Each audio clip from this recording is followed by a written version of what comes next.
Hi everyone! So here I am creating one of my custom orders.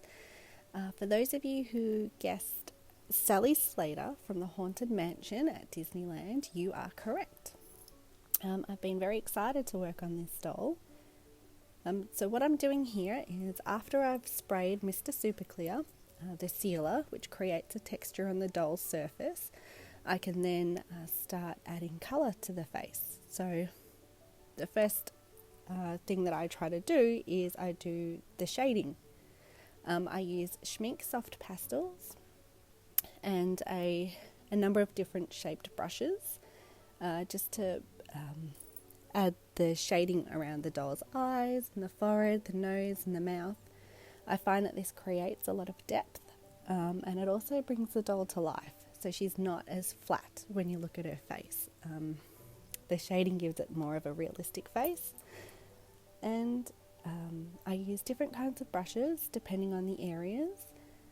As you can see with this brush, it's actually a makeup brush, a blending makeup brush that I use. I had a few of them left over that my cat decided to not attack and eat, so I decided to use that for my dolls. So the first place I really look at doing the shading is around the eyes, the sockets, the nose, the nostrils, the corner of the mouth, the chin, and as you can see on the forehead as well.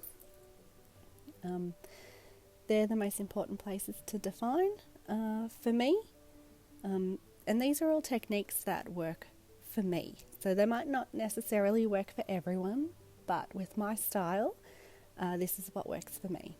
And as you can see, I just used quite a big brush to brush the whole face clean.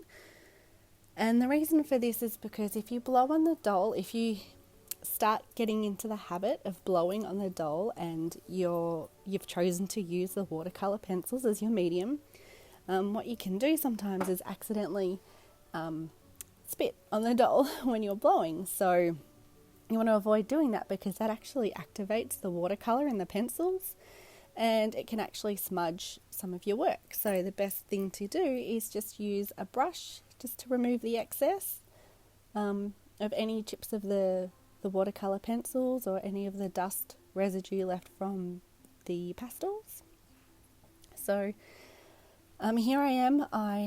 Once I've created I've done the shading, I then do the outline of the eyes, and I do that in like a little bit more of a deeper reddish kind of colour, and then once I'm happy with this shape, I then fill in with the white for the eyes.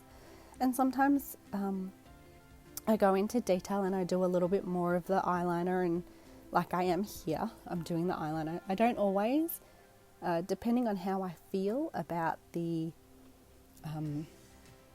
progress, I guess, or if I'm a little too nervous, this is where I'll usually seal the doll. I find that if I seal it more regularly, the less mistakes I can make and I don't have to start all over again. So I choose to use Derwent watercolour pencils and Derwent Inktense pencils because I find that they're the best quality that I've come across, and it's what I enjoy using.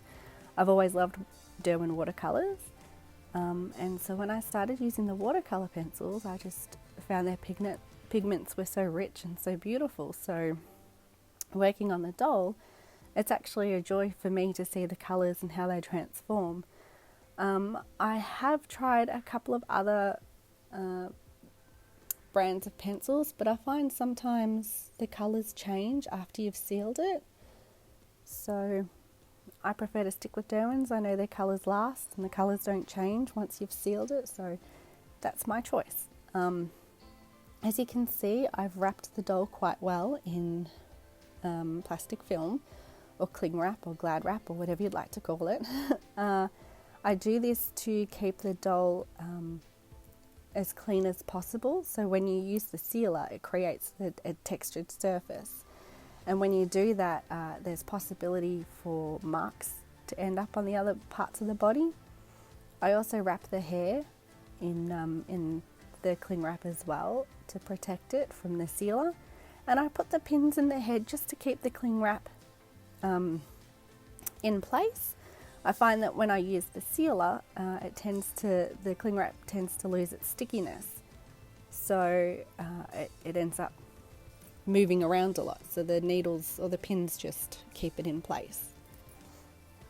So here I am after I do the eyeliner. Clearly I'm a little bit more confident with this doll and I've done the eyeliner, and then I've decided to move on and do some of the eyeshadow as well. So it's really important to build up your colours. And the little grey blob that I just used previously, that's a kneadable eraser. So what's great about those is you can knead it in any kind of shape, depending on where you're wanting to erase or keep the area clean. So I wanted to keep the inside of her eyes a little bit clean and more natural instead of doing the heavy smoky eye that I usually do. And so I just keep it clean with the kneadable eraser. And now I'm working on her lips. So when I tend to work on a doll's lips, I start with a base colour, which is usually a little bit lighter. And from there, I've actually sprayed the doll in between. That was a very quick pause. So I've sprayed the doll after I worked on her lips. And I've gone back to creating a more deep white layer in the eyes. I tend to, again, build the colour up. So you always start light and you go heavier and heavier. And then I'm creating a little bit more detail now. So I do the corner of the eyes with a little bit of red or a deep crimson kind of colour. And I also add a bit of a reddy brown to the inside to create more shading. And then we go with the black. So always creating that defined liner look. So I've been repainting dolls since about 2015 and I absolutely love it. The first doll I ever created was purely just for fun, just for something different. I've always used watercolours and painted, and I thought I'd give the dolls a go. And when I did, I've gone, okay, well, that's not happening again. That was too hard.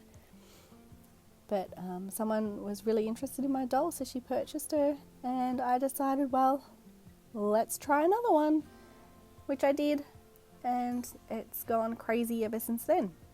That's the kneadable eraser. And then I'm working on the smoky eyes because that's my thing, the smoky eyes.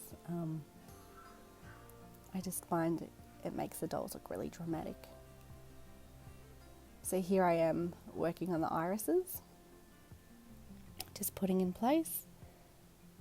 And you'll find I make many mistakes with the irises. I can never get them looking straight. I can never get them the same shape.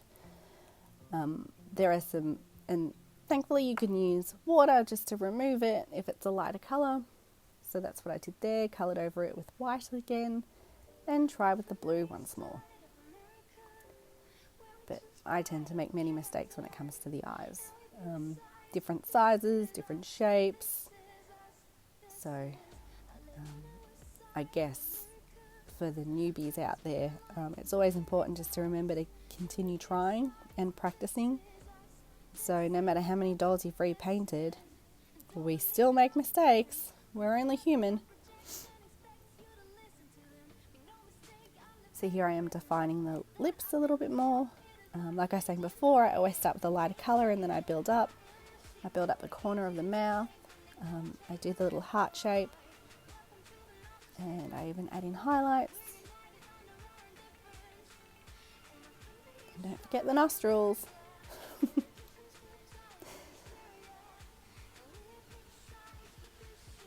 And as you can see, I've got glasses in the background, but nope, I'm not wearing them, which is not a good idea if you need glasses. To do the eyebrows, I always start off with the pastels, the soft pastels. I just mark out where I want them to go. And I find a lot of the time when I'm drawing on the eyebrows, I get this feeling that they're too thick, but I do them the way I think that they're right. And then whenever I finish the doll, I think, oh, I could have gone thicker. So play around with all of your dolls, whatever you want to do. Play around with expressions, play around with different shaped eyebrows. different thicknesses, different colours, and same with your eyes, different shapes. It's always fun to do different expressions on dolls, but sometimes they don't always work out. So it is trial and error. So you have to make sure that you have fun and you understand that everyone makes mistakes. And it's just about learning and seeing what works for you and what techniques work for you, what materials and what mediums work for you. I am in awe of people who can use acrylic paints. My hands aren't steady enough to use acrylic paints. I actually have hand tremors, so I struggle a little bit, which is why I think I use smoky eye quite a lot, because the detail there allows me to, kind of have the little mistakes with my hand tremors. So I just work with what I can, with what I can do, and I don't put limitations on what I can do. I always try something new. But I do know I can't do beautiful, straight, perfect line work, so I have to work with that, and that's where the smoky eye comes into it. And here I am trying to do the irises again, and the pupils. Again, pupils, never the same shape, never the same size, and never in the right place. But you work with what you can do, and shading. Shading is your best friend. That always helps fix things.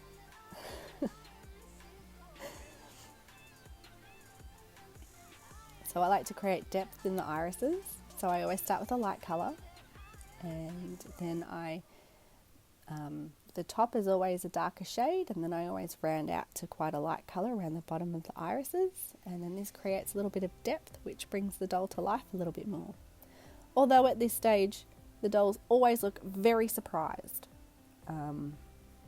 Sometimes I get the feeling that they're like, oh my goodness, not you, you're not the one creating me. So I feel like I'm getting a little bit judged by my girls at this point.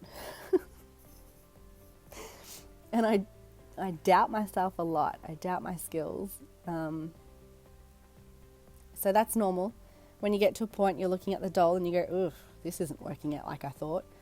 Just persevere and keep going. Generally, it works out in the end.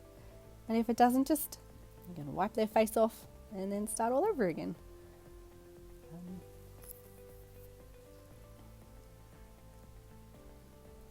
If a doll gives you too much attitude, just threaten them with wiping their face. That'll work.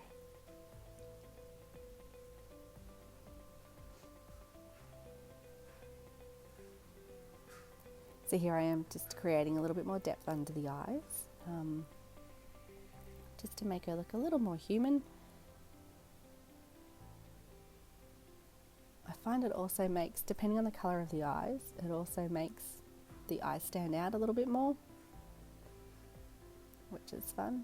So at this point I've sealed the doll and I'm starting again, and now I'm adding the lighter colour at the bottom of the iris. There's always a shine. And there's always dimensions in the irises. It's never just a flat colour. So a lot of the time, before I started painting the dolls, I actually painted a lot of watercolour pictures. And I painted a lot of eyes. I always felt eyes were really important. And they were a challenge that I've always had since a kid, since I love drawing. I could never draw them to look lifelike. So I used to paint eyes a lot. And so that's where I got the confidence to actually try repainting the dolls. I thought, well, I know how to paint eyes now. So making sure that you understand the shapes of shadows in the eyes, I think is really helpful. So keep drawing. Whatever you do, just keep drawing, keep practicing. Even if you draw on paper first to understand shapes of the eyes and the shadows and where the shadings happen. Then once you move to dolls, sure, it's not paper. It's not easy working on the plastic. That's a challenge, but luckily the shape's already there. Noses I can't draw, so dolls are a good option for me. So I've already sprayed the doll again. Usually I do about the first layer of sealer and then maybe 2 or 3 times during my process of drawing. And then once I finish, I spray, I finish with 3 layers of sealer, and I use MSC, which is Mr. Super Clear, flat, and the UV protection. So that means that if the doll's in the sun, the colours shouldn't fade. Lots of people ask me if there's anything cheaper to use because Mr. Super Clear is expensive, but I find the quality of doll, your end result, if you want to sell it for a pretty penny, then you have to consider using, the appropriate mediums, and that means investing in it. So if you use something cheap, the issues that you might have is that it could deteriorate, it could crack. I used to use Testers, dull coat, but I found that it would crack, and it wasn't the best sealer to use. Cheaper, but it didn't last. So when I found Mr. Super Clear, I was very excited. I find it's perfect, and it's worth the investment. At the end of the day, the doll lasts, and it doesn't crack, and it doesn't fade. So I finished repainting the doll. So here I am unwrapping her. She's been sealed. She's had the little glossy bits in her eyes done. And so now she's ready for her hair to be done. So because this is the tightrope walker from the Haunted Mansion, if you notice, she actually has 3 buns in her hair. So I've separated her hair into 3 sections, and she's been rerouted with yarn. So now what I'm doing is I've got a pet brush, and I'm slowly brushing out sections of her hair, and I start at the bottom, and then once that's all brushed out, I move up and up and up until I get to the roots. So again, you've got to be gentle with how you brush it out, and you will lose length when you brush wool, because wool's made up of little fibers all spun together. So it's not like thread where it's just one long length. So you will lose it, but that's okay. I use wool because it's amazing to style. You can use wool or yarn, either one. I don't really know what the difference is, to be honest. So what I do is you can use a hair straightener on 100% acrylic wool. I've also used it on just normal wool too, and it seems to work, so that's not a problem. So here I am, I've brushed out that one side, I've tied it back up just to keep the segments separated, and then we do the other side, again starting at the bottom and brushing it with a pet brush. You can always keep the leftover wool that comes out as like stuffing for something, I suppose. I don't know. I'm not creative in the sewing area, so we'll just leave it. It goes in the rubbish. Either that or my cat eats it for some reason, so I have to keep my dolls away, out of reach of the cats. They eat my makeup brushes, my paint brushes, my wool, so my cats are a little bit crazy. So again, just brushing that out.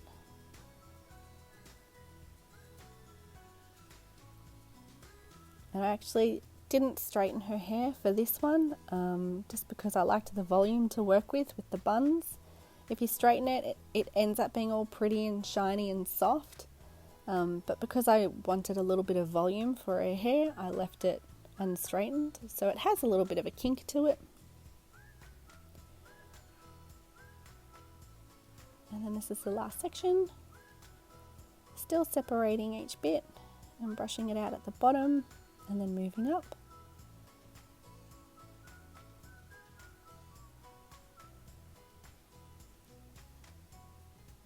The amount of times I've brushed my fingers, I can't even count anymore, so be prepared. I really don't advise young kids to be doing this. I feel like it does need to be under supervision with adults, because you can hurt yourself quite a lot. I know I do. Blood, sweat and tears go into every doll, literally. And we're almost finished. I was excited to be able to style her hair. I'm not great at styling. I'm no hairdresser, but give me the opportunity and I'll definitely give it a go.